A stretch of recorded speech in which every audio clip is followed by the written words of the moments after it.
School ID கார்டுல எதுக்கு ஜாதி, அதுல எதுக்கு ஆதார் நம்பர்? டிவிகே அரசு மறைமுகமா ஒன்றிய அரசோட தேசிய கல்விக் கொள்கையை அமல்படுத்த பாக்குதா? இன்னொன்னு, விஜய் அவர்களோட ஜனநாயகன் படத்தை ப்ரொடியூஸ் பண்ணாரு அப்படிங்கிற காரணத்துக்காகவே தமிழ்நாடு அரசின் டெல்லி சிறப்பு பிரதிநிதி அப்படிங்கிற பதவியை அந்த படத்தின் ப்ரொடியூசர் கே வெங்கட நாராயணன் அப்படிங்கிறவருக்கு எப்படி கொடுக்க முடியும்? இதுதான் 2 நாளா சர்ச்சையாகிட்டே போய்கிட்டு இருக்கு. முதல்ல நாம எல்லாத்துக்கும் ஆதரவு தெரிவிக்கிறோமா, இல்ல எது சரி எது தவறுன்னு ஆராய்ஞ்சு பார்க்க போறோமா அப்படிங்கறத பத்தி நம்ம முதல்ல தெரிஞ்சுக்கணும். ஏன்னா அரசியல் அதுக்கு நம்ம தெரிஞ்சாதான் எது சரி எது தப்புன்னு தெரியும். அந்த வகையில இந்த விஷயத்தை சுத்தி என்ன நடந்துட்டு இருக்கு அப்படிங்கறத டீட்டெயிலா பார்க்க போறோம். ஸோ வீடியோவை ஸ்கிப் பண்ணாம பாருங்க. அப்பதான் நமக்கு எது உண்மை எது பொய்ன்னு தெரியும், யார் செய்யறது சரி யார் செய்யறது தப்புன்னு தெரியும். ஃபர்ஸ்ட் டாபிக், அமைச்சர் செங்கோட்டையன் அவர்கள் கோபிச்செட்டிப்பாளையத்துல 2 நாள் முன்னாடி ஒரு பேட்டி கொடுக்குறாரு. அந்த பேட்டியில நிறைய விஷயங்கள் பேசுறாரு. அதுல ஒரு இடத்துல முதியோர் உதவித்தொகை, விதவை உதவித்தொகை இதை எல்லாமே ஆன்லைன்லயே பெறக்கூடியதுக்கான எல்லா வசதிகளையும் கொஞ்சம் கொஞ்சமா ஏற்பாடு பண்ணிட்டு இருக்கோம். அது போக மாணவர்கள் மாதம் எளிதில ஜாதி சான்றிதழ் பெறுவதற்காகவும் சில திட்டங்களை முன்னெடுத்துட்டு வந்துட்டு இருக்கோம். அந்த அடிப்படையில ஐடி கார்டுலயே அவங்களோட அட்ரஸ், போன் நம்பர், என்ன ஜாதி, ஆதார் நம்பர், பிளட் குரூப் இதெல்லாம் இடம்பெறும் வகையில ஐடி கார்டு ஒன்னையும் இன்ட்ரோடியூஸ் பண்றதுக்காக வேலைகள் மும்முரமா நடந்துட்டு இருக்கு. முதற்கட்டமாக அது 10th and 12th ஸ்டூடெண்ட்ஸ்க்கு மட்டும் இம்ப்ளிமெண்ட் பண்ண போறோம். முதல்வர் அவர்களின் உத்தரவோட இந்த விஷயம் சீக்கிரமா செயல்பாட்டுக்கு வரும் என்பதை மகிழ்ச்சியுடன் தெரிவித்துக் கொள்கிறேன் அப்படின்னு ஒரு பேட்டி ஒன்று கொடுத்திருக்காரு. அங்கதான் சர்ச்சை ஆரம்பிக்குது. இதுல எல்லாருமே கேட்கிற கேள்வி என்னன்னா, பள்ளி மாணவர்களோட ஐடி கார்டுல எதுக்கு ஜாதி அப்படிங்கறதா இப்ப இஷ்யூ ஆகுது. சோ இந்த அறிக்கையை வந்ததுக்கு அப்புறமே முன்னாள் அமைச்சர்களான தங்கம் தென்னரசு அவர்களும் மா சுப்பிரமணியன் அவர்களும் இதற்கு எதிர்ப்பு தெரிவித்து கண்டனமும் தெரிவிச்சிருக்காங்க. அதுல மாசு அவர்கள் ஒரு குறிப்பிட்ட விஷயத்த ஒண்ணு சொல்றாருன்னா, தென் மாவட்டங்கள்ல ஏற்கனவே சாதிய ரீதியான சிக்கல்கள் நிறைய பள்ளிக்கூடங்கள்ல இருந்துகிட்டே இருக்கு. அப்படி இருக்கையில இப்படி ஐடி கார்டுலயே சாதியை நீங்க பிரிண்ட் பண்றதுங்கிறது மாணவர்கள் கிட்ட ஒரு பெரும் பிளவை ஏற்படுத்துறதுக்கான வாய்ப்புகள் இருக்கு அப்படிங்கிறாரு. இன்னொன்னு, தங்கம் தென்னரசு அவர்கள் என்ன சொல்றாரு அப்படின்னா, இது எதுக்கு அப்படிங்கிற விளக்கத்தை முதல்ல இவர் கொடுக்கணும், இதுல நிறைய அபாயங்கள் இருக்கு அப்படிங்கறத அமைச்சர் உணரவில்லையா அப்படிங்கிற ரேஞ்சில் ஒரு கேள்வி கேட்டிருக்காரு. இப்ப இந்த 2 அமைச்சர்களும் ஏன் இதை சொல்றாங்க அப்படின்னு ஒண்ணு இருக்குல்ல, ஏன் குறிப்பா தென் மாவட்டங்களை மேற்கோள் காட்டி சொல்றாங்கன்னு ஒரு விஷயம் இருக்குல்ல. ஏன்னா தென் மாவட்டங்கள்ல ஏற்கனவே கையில கயிறு வகை வகையா நிறமான கயிறுகள் கட்டியிருப்பாங்க. ப்ளூ நிறம், மஞ்சள் நிறம் அப்படின்னா இந்த நிறம்ல கயிறு கட்டியிருந்தா இந்த ஜாதி, இந்த நிறத்துல கயிறு கட்டியிருந்தா இந்த ஜாதி. சோ இந்த நிறம் கயிறு கட்டியிருக்கிறவனோட மாற்று நிறம் கயிறு கட்டியிருக்கிறவன் சேரக்கூடாது. இப்படி ஒரு குறியீடு அடையாளங்களோட நிறைய மாணவர்கள் அங்க பயின்றுட்டு இருக்காங்க. அது சண்டை நிறைய வந்துகிட்டு இருக்கு அப்படிங்கிறது நிறைய செய்திகள்ல வந்திருக்கு. நீங்க பார்க்காம இருந்தீங்கன்னா கண்டிப்பா இப்ப போய் தேடி பாருங்க, தெரியும். அதை குறித்து நிறைய எழுத்தாளர்கள் எழுதவும் செஞ்சிருக்காங்க. கயிறு அப்படின்னு ஒரு சின்ன ஒரு பேக்கெட் சைஸ் நாவல் மாதிரி கூட அது மையப்படுத்தி ஒரு புத்தகம் வெளியிட்டிருக்காங்க. அது போன புக் ஃபேர்ல பயங்கரமா சேல் ஆனிச்சு. வெறும் 5 ரூபா ரேட்ல கூட தான் கொடுத்தாங்க. அது உண்மையிலேயே நம்ம பார்த்து படிச்சு தெரிஞ்சுக்க வேண்டிய விஷயம். பட் அந்த கயிறு புத்தகம் ரிலீஸ் ஆகிறதுக்கு சில வருஷங்களுக்கு முன்னாடியே சேலத்தை சேர்ந்த ஹரிக்குமரன் அப்படிங்கிற ஒரு இயக்குனர், அதாவது சமீபத்துல ரிலீஸ் ஆன கிணறு படத்தோட இயக்குனர் இருக்கார் இல்லையா, அவரு மையின் நிறம் அப்படிங்கிற ஒரு ஷார்ட் பிலிமையும் இது குறித்து எடுத்திருந்தாரு. இது ரெண்டையும் நீங்க பாத்தீங்க படிச்சீங்க அப்படின்னாலே தெரியும் தென் மாவட்டங்கள்ல இந்த கயிறை வச்சு எவ்வளவு சிக்கல்கள் போயிட்டு இருக்கு அப்படின்னு. இந்த மாதிரி பள்ளி மாணவர்கள் கிட்ட எல்லாம் சாதியை ஒழிக்கணும்னு பல தலைமுறைகளா எல்லாரும் போராடிக்கிட்டு இருந்தா, நீங்க ஐடி கார்டுலயே சாதியை கொண்டு புகுத்துறீங்களா அப்படிங்கிறது தான் பலரோட கேள்வி. இதுக்கு அடுத்த கட்டமா பொதுமக்கள் சிலர் இதை குறித்து நிறைய ரைட்டப்ஸ் எழுதுவாங்கல்ல, அந்த ரைட்டப்ல ஒருத்தர் தன்னோட பிரசன்ட் லைஃப்ல அனுபவிச்ச ஒரு விஷயத்தையும் பதிவிட்டு இருந்தாரு. அதை நீங்களும் ரிலேட் பண்ணிக்க முடியும்னு நினைக்கிறேன். ஏன் அப்படின்னா, அவர் ஒரு ஸ்டாஃபா ஒர்க் பண்ணுவார் போல இருக்கு. அவரோட அந்த ரெஜிஸ்டர் வருகை பதிவேடுன்னு சொல்லுவாங்கல்ல, அட்டண்டன்ஸ் ரெஜிஸ்டர்னு, அந்த அட்டண்டன்ஸ் ரெஜிஸ்டர்ல அவர் படிச்ச காலகட்டத்துல சாதிகள் குறிப்பிட்டிருப்பாங்களாம். அதை பசங்க தெரியாம எடுத்து பார்த்துட்டு, ஹே இந்த சாதிரா, இந்த சாதிரான்ட்டு அது வரைக்கும் ஒற்றுமையா இருந்தவங்க எல்லாம் 2 குழுக்களா பிரிஞ்சு செயல்பட ஆரம்பிச்சாங்க. அதுக்கப்புறம் நிறைய சண்டைகள்லாம் வர ஆரம்பிச்சுது அப்படிங்கிறத பதிவு பண்ணியிருக்காரு. 2வது அவர் சொல்றாரு, இது என்னுடைய நேரடியான அனுபவம் அப்படின்னு சொல்றாரு. அவர் எந்த காலகட்டம்னு தெரியல. இப்ப நம்மளோட ஸ்கூல் டேஸ் அந்த டைம்ல எடுத்துக்கோங்களேன், அப்ராக்சிமேட்லி ஒரு 2010 to 2012 அந்த பேர்ல எடுத்துக்கிட்டீங்கன்னா கூட ஸ்கூல்ல ஸ்டூடெண்ட்ஸ் படிக்கிறாங்கன்னா மேக்சிமம் யாருக்குமே அவங்கவுங்க யார் யாரு என்னென்ன சாதின்றது பெருசா தெரியாது சிட்டிக்குள்ள. ஏன்னா தென் மாவட்டங்கள்ல சொல்ற மாதிரி சிட்டி ஸ்கூல்லலாம் இந்த கயிறு பிரச்சனை, இந்த பொட்டு பிரச்சனை, கலர் பிரச்சனை எதுவுமே இருக்காது. எல்லாரும் ரொம்ப ஜாலியா ஒன்னோட ஒண்ணு சில விஷயங்கள் அவன் செய்யற ஆக்டிவிட்டிஸ் பிடிக்குது பிடிக்கல அப்படிங்கிற அடிப்படையில மட்டும்தான் ஃப்ரெண்ட்ஸா இருப்பாங்க. அப்படி இருக்கும்போது இந்த ஸ்கூல்ல ஆபீஸ் சில பேர்லாம் ஸ்காலர்ஷிப்க்கு அப்ளை பண்ணிருந்தீங்களா, இதுல யாரெல்லாம் SC/ST அப்படின்னு சொல்லும் போதுதான் யாரா 2 பேர் எந்திரிச்சு நிற்பாங்க.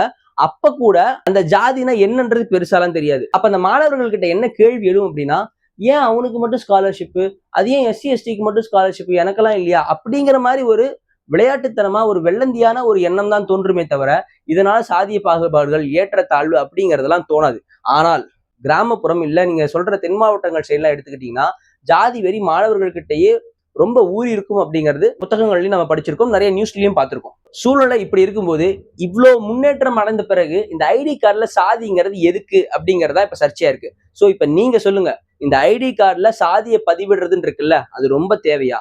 பிகாஸ் ஏன்னா இப்ப நீங்க அப்படிதான் உங்களுக்கு டேட்டா எல்லாம் தெரியணும் அப்படின்னா உங்களுக்கு ஏற்கனவே பேக் எண்ட்ல நிறைய ரெக்கார்ட்ஸ் இருக்கு. இஎம்ஐஎஸ்னு ஒரு நிறைய விஷயங்கள் இருக்கு. இல்லையா நீங்க எக்ஸல்ல போட்டு ஸ்டோரேஜ் பண்ணி வச்சுக்கலாம். அதுல யார் யாருக்காவது நீங்க ஸ்காலர்ஷிப் கொடுக்கணும்னா ஒரு ஃபில்டர் தட்டினீங்கன்னா அந்த கேஸ்ட்ல மட்டும் வந்துட போகுது. ஸோ அந்த ஸ்டூடெண்ட்டை மட்டும் ஆஃபீஸ் வந்து பார்க்க சொல்லுங்க. நீங்க என்ன கேஸ்ட் நீங்க கிளாஸ் ரூம்ல போய் கேட்க வேண்டிய அவசியம் இல்லை. ஃபில்டர் போட்டிங்களா, இந்த கிளாஸ்ல இந்த பேரு அப்படின்னு ஒரு லிஸ்ட் எடுத்து, ஒரு எக்ஸாம்பிளுக்கு 9th ஸ்டாண்டர்ட் சியா, சில என்ன எஸ்சி எஸ்டிக்கு தான் நீங்க ஸ்காலர்ஷிப் கொடுக்க போறீங்களா, அப்ப எஸ்சி எஸ்டின்னு ஒரு ஃபில்டர் போட்டீங்கன்னா ஆட்டோமேட்டிக்கா அந்த கேஸ்ட்ல இருக்கிறவங்க மட்டும் யாருன்னு வந்துட போகுது. அப்போ நீங்க லிஸ்ட் எழுதிடலாம். அதை எடுத்து பியூன் குட்டியோ யார்கிட்டயோ கொடுத்துட்றீங்கன்னா அவங்க கிட்ட எப்பா இந்த செக்ஷன்ல இந்த பேர் இருக்குல்ல, அவங்க எல்லாம் ஆஃபீஸ் ரூமுக்கு வா அப்படின்னா அவங்க போய் கிளாஸ் ரூம்ல போயிட்டு, சார் இந்த கிளாஸ்ல இருக்க இந்த 3 ஸ்டூடெண்ட்டையும் கீழே பிரின்சிபல் ரூம்ல கூப்பிடுறாங்க அப்படின்னு சொன்னா ஆட்டோமேட்டிக்கா அவங்க பாட்டுக்கு வர போறாங்க. ஸோ யாருக்கும் எந்த விஷயமும் தெரியாது. அப்படியும் மீறி கேட்டா கூட இல்ல நான் ஸ்காலர்ஷிப் அப்ளை பண்ணியிருந்தேன், அது ரிகார்டிங்கா என்கொயரிக்கு கூப்பிட்டாங்கன்னா வேலை முடிஞ்சு போச்சு. இப்படிதான் இருக்கும், இப்படிதான் இருக்கணும். அதை விட்டுட்டு ஐடி கார்டுலயே ஜாதிய குறிப்பிடுறது அப்படிங்கிறது என் பார்வையிலுமே ரொம்ப தவறான கருத்து.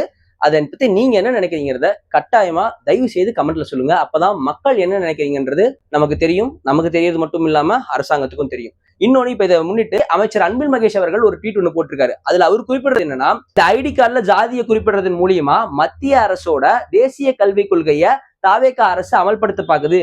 ஏன்னா தேசிய கல்விக் கொள்கையின் ஒரு பகுதி தான் இந்த அப்பார் ஐடி கார்டு அப்படிங்கிறாங்க. அப்பார் அப்படின்னா என்னன்னா automated permanent academic account registry அப்படிங்கறதுதான். அதாவது இந்தியா லெவல்லயே ஒரு யூனிக் ஐடி கிடைக்கும். அந்த எஜுகேஷன் ஸ்டூடெண்ட்ஸ்க்கு எல்லாமே ஒரு யூனிக்கான ஐடி கிடைக்கும் அப்படிங்கிறது. அதாவது இப்போ ஒரு ஸ்டூடெண்ட் இருக்காங்கன்னு வச்சுக்கோங்களேன், அந்த ஸ்டூடெண்ட் ஒரு ஸ்கூல்ல போய் சேர்றாருன்னு வச்சுக்கோங்க, அந்த ஸ்டூடெண்ட் ஸ்கூல்ல சேர்ந்ததுல இருந்து காலேஜ் முடிச்சு வெளியே வர வரைக்குமே அவர் சம்பந்தப்பட்ட எல்லா ஐடியையும் அந்த அப்பார் ஐடி அப்படிங்கிற ஒரு இதுக்கு கீழே, ஒரு குடையின் கீழே எல்லாத்தையுமே கொண்டு வந்துருவாங்க. இப்ப அதுல அந்த ஆதார் ஐடி எல்லாமே இருக்கும் அப்படிங்கிறது தான் அதோட ஸ்பெஷல். பட் அது 2025 ஏப்ரல் அந்த டைம்லயே வந்து ஒரு சர்ச்சையாகவும் ஒரு விவாத பொருளாகவும் ஆனிச்சு. ஏன் அப்படின்னா அந்த டைம்ல இந்த அப்பார் ஐடிங்கிறது கட்டாயமா அப்படிங்கிற ஒரு கேள்வி எழுந்துச்சு. அதுக்கு நிறைய வாதங்கள்லாம் போனுச்சு. அதை பத்தி உங்களுக்கு தெரிஞ்சுக்கணும்னா அப்பார் ஐடின்னு கமெண்ட் பண்ணுங்க. அடுத்த வீடியோல அதை பத்தி என்ன பிரச்சனை போனுச்சு அப்படிங்கறத நான் டீடைலா சொல்றேன். But back to this topic வந்துருவோம். அந்த அப்பார் ஐடிக்கு வந்து இஷ்யூ எல்லாம் போயிட்டு இருந்துச்சு. அப்ப உச்சநீதிமன்றமே தலையிட்டு மாணவர்களுக்கு இந்த ஆதார் ஐடிங்கிறது ஐடி கார்டுல கம்பல்ஷன் இல்ல அப்படிங்கிற ஒரு தீர்ப்பு கொடுத்துச்சு. சோ இந்த பாயிண்ட் ஒரு பக்கம் ஞாபகம் வச்சுக்கோங்க. இப்போ முன்னாள் அமைச்சர் அன்பில் மகேஷ் அவர்கள் சொன்ன குற்றச்சாட்டுக்கு இப்ப வருவோம். இப்ப அவர் சொன்ன மாதிரி தேசிய கல்விக் கொள்கையின் ஒரு பகுதி தான் இந்த அப்பார் ஐடி. ஆனாலும் அமைச்சர் செங்கோட்டையன் அவர்கள் இதுல குறிப்பிடுறாருல சாதியை வந்து இன்க்ளூட் பண்ணணும்னு, அது அந்த அப்பார் ஐடி கான்செப்ட்லயே இல்ல. சோ செங்கோட்டையன் அவர்கள் புதுசா ஏதோ ஒரு ரீசனுக்காக இதை உள்ள திணிக்கிறாரோ அப்படிங்கிற கேள்வி இப்ப மேலோங்கி இருக்கு. இதை பத்தி மக்கள் நீங்க என்ன நினைக்கிறீங்கன்னு சொல்லுங்க. பட் அந்த அப்பார் ஐடியில ஒரு விவாதத்துல ஒரு கன்ஃபியூஷன் ஒண்ணு இருக்குன்னு சொன்னல, அதுல ஏது சிக்கலானுச்சு அப்படின்னா அந்த அப்பார் ஐடியில எல்லாமே ஒரு குறைக்கு கீழே கொண்டு வரீங்க. ஒரு ஸ்டூடெண்டோட education detail, Aadhaar detail, blood group எல்லாத்தையும் ஒரு இடத்துல நீங்க வைக்கிறீங்க. அதை யாரு மெயின்டைன் பண்ணுவா, எவ்வளவு பாதுகாப்பா இருக்கும், அதோட பைரசிக்கு என்ன உத்தரவாதம், அதுவும் இல்லாம அதை எவ்வளவு காலத்துக்கு அதை பராமரிப்பு செய்வாங்க, இப்படின்ற மாதிரியான பல கேள்விகள் இருக்கு. அந்த எந்த கேள்விக்குமே அந்த 2025 டைம்ல இது குறித்த சம்பந்தப்பட்ட துறை கிட்ட பதில் இல்லை. அதனால இது பெருசா விரிவுபடுத்தல. ஆனாலும் நம்ம தமிழ்நாட்டுல ஏற்கனவே தேசிய கல்விக் கொள்கையை எதிர்த்துக்கிட்டு வந்துட்டு இருக்கோம். அப்படி இருக்கும்போது இந்த அப்பார் ஐடிங்கிறது மறைமுகமா உள்ள திணிக்கிறாங்களோ அப்படிங்கிற ஒரு விஷயம் வந்துட்டு தான் இருக்கு. இந்த டாபிக்கை பத்தி நீங்க என்ன நினைக்கிறீங்கன்றத மறக்காம கமெண்ட்ல சொல்லுங்க. அடுத்து அந்த ஜனநாயகன் படத்தோட ப்ரொடியூசர் கே வெங்கடநாராயணன் அவர்களுக்கு தமிழக அரசின் டெல்லி சிறப்பு பிரதிநிதி கொடுத்தது ஏன் இஷ்யூ ஆயிட்டு இருக்குன்னா, அவரு கர்நாடக மாநிலத்தை சேர்ந்தவர். ரெண்டாவது இப்ப இருக்கக்கூடிய முதல்வர் டி.கே. சிவகுமார் அவர்களுக்கு, அதாவது கர்நாடக மாநிலத்தின் முதல்வர் டி.கே. சிவகுமார் அவர்களுக்கு இவர் நெருங்கிய நண்பர். ஏற்கனவே கர்நாடகா வந்து நமக்கு தண்ணி தர மாட்டேங்குது. இப்படிப்பட்ட சூழல்ல இவர் வந்து தமிழக அரசின் டெல்லி சிறப்பு பிரதிநிதியாக பொறுப்பேற்றா எப்படி நம்ம தமிழ்நாட்டு உரிமைகள்லாம் எப்படி சேஃபா இருக்கும் அப்படிங்கிற மாதிரி ஒரு கொஸ்டினும் வந்துட்டு இருக்கு. இன்னொன்னு நீங்க நினைக்கலாம், அது என்னப்பா தமிழ்நாடு அரசின் டெல்லி சிறப்பு பிரதிநிதி அப்படின்னா என்ன அப்படின்னா, சிம்பிளா உங்களுக்கு புரியுற மாதிரி சொல்லணும்னா, தமிழ்நாடை ரெப்ரசென்ட் பண்ணி டெல்லியில ஒரு ஆபீஸ்ல அவங்க எப்பவுமே இருப்பாங்க. தமிழ்நாட்டுக்கு என்னென்னலாம் தேவை, எவ்வளவு நிதியெல்லாம் தேவை அப்படிங்கிறத தமிழ்நாடு அரசின் சார்பில் டெல்லி அரசாங்கத்துக்கிட்ட இங்க பாருங்க, தமிழ்நாட்டில் இவ்வளவு சிக்கல்கள் இருக்கு, எங்களுக்கு இப்படி ஒரு திட்டத்துக்கு நீங்க ஃபண்ட் ரிலீஸ் பண்ணணும், இப்படி ஒரு திட்டத்தை எங்களுக்கு நீங்க அறிமுகப்படுத்தி கொடுக்கணும், இப்படின்லாம் தமிழ்நாடு ரெப்ரசென்ட் பண்ணி ஒன்றிய அரசு கிட்ட பேசி வாங்கி பெறுவதற்கான ஒரு அபிஷியல் நபர் தான் இந்த தமிழ்நாடு அரசின் டெல்லி சிறப்பு பிரதிநிதி. இப்படியாப்பட்ட ஒரு மிகப்பெரிய பொசிஷன், அதாவது இவருக்கு அமைச்சருக்கு நிகரான அங்கீகாரம் இருக்கு, மறந்துடாதீங்க. இப்படிப்பட்ட ஒரு பொசிஷனுக்கு கர்நாடகாவை சேர்ந்த ஒரு நபரை தூக்கி போடுறதுங்கிறது நியாயமா?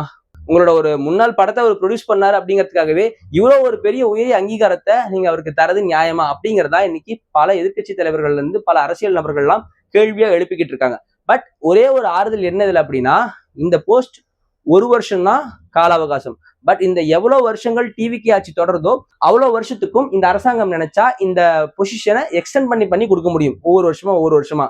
சோ இதை பத்தியும் நீங்க என்ன நினைக்கிறீங்க அப்படிங்கறத கமெண்ட்ல சொல்லுங்க. நமக்கு பிடிச்சவரே ஆட்சி செஞ்சாலும் அவர் செஞ்சது எல்லாத்தையுமே நம்ம கண்மூடித்தனமா ஏத்துக்கணுமா அப்படிங்கிறது எனக்கு தெரியல. சோ இந்த 2 விஷயத்திலையும் டிவிக்கே செய்யறது தவறாக இருக்கும் மாதிரி தான் எனக்கு தோணுது. உங்களுக்கு என்ன தோணுது அப்படிங்கிறதையும் கமெண்ட்ல சொல்லுங்க. மேலும் இந்த மாதிரியான அரசியல் சம்பந்தப்பட்ட இன்ட்ரெஸ்டிங்கான ஃபேக்ட்ஸ் அண்ட் முக்கியமான தகவல்களை தெரிஞ்சு நீங்களும் அரசியல் புரிதல் ஏற்படுத்துறதுக்கு நான் தொடர்ச்சியாக வீடியோ போட முயற்சி பண்ணிக்கிட்டே இருக்கேன். நீங்க பண்ண வேண்டியதெல்லாம் உங்களோட ஆதரவை தெரிவிக்கும் வகையில ஒரு சப்ஸ்கிரைப் அண்ட் ஒரு லைக், உங்களோட கருத்து தெரிவிக்கிறது, இது மட்டும் போதும். ரொம்பவே யூஸ்ஃபுல்லா இருக்கும். அடுத்த வீடியோல வேற ஒரு இன்ட்ரெஸ்டிங்கான டாபிக்கோட உங்களை வந்து சந்திக்கிறேன். Until then, Tamilselvan, Tamil views. Thank you.